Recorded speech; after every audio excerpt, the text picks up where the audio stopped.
నమస్కారం. ఈరోజు మన వీడియోలో పక్కా పల్లెటూరు స్టైల్‌లో పైన కరకరలాడుతూ లోపల మెత్తగా ఉండే దిబ్బ రొట్టె. దీనిని మినప రొట్టె అని కూడా అంటారు. ఉదయం టిఫిన్స్‌లోనైనా లేదా సాయంత్రం స్నాక్స్ లాగా అయినా చాలా అద్భుతంగా ఉంటుంది. ఉదయం టిఫిన్స్‌లో చాలా ఫేమస్ అయిన టిఫిన్ అనమాట ఈ దిబ్బ రొట్టె. చాలా బాగుంటుంది కూడా. టేస్ట్‌లో అల్లం చట్నీతో గానీ ఎలా అయినా చేసుకోవచ్చు. వాటిని ఎలా చేసేయాలో ఇప్పుడు చూసేద్దాము. వాటి కోసం అయితే నేను గ్లాస్ మినపప్పు తీసుకున్నాను. ఇంకా ఒక ముప్పావు కప్పుకి అయితే బియ్యం తీసుకున్నా. వాటిని రాత్రిపూట నానబెట్టుకుని ఉంచుకుని పొద్దున్నే పొట్టంతా పోయే వరకు కడుక్కొని మిక్సీ వేసి పెట్టుకోవాలి మెత్తగా. దిబ్బ రొట్టెలోకి అయితే పల్లి చట్నీ బాగుంటుంది. ఇంకా అల్లం చట్నీ కూడా చాలా బాగుంటుంది.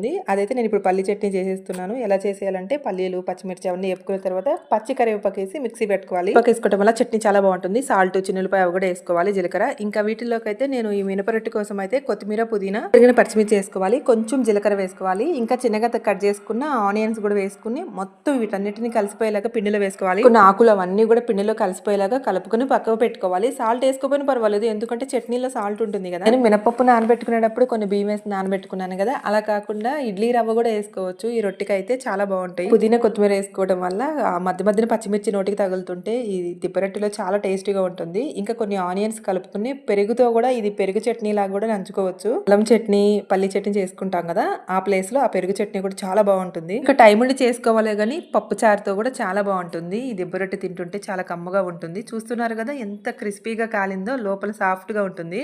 చూస్తున్నారు కదా అల్లం చట్నీతో పల్లి చట్నీతో చాలా టేస్టీగా అయితే ఉంది. తినే కొద్ది తినాలనిపిస్తుంది. పైన క్రిస్పీగా లోపల సాఫ్ట్ గా ఉంది. వంటలు రాని వాళ్ళు కూడా పర్ఫెక్ట్ గా చేసుకునేలాగా చాలా సింపుల్ గా ఈ టిఫిన్స్ అయితే ఫాలో అయిపోండి. రుచికరమైన వంటల కోసం అయితే మా ఛానల్ ని సబ్స్క్రైబ్ చేసుకోవడం మర్చిపోకండి.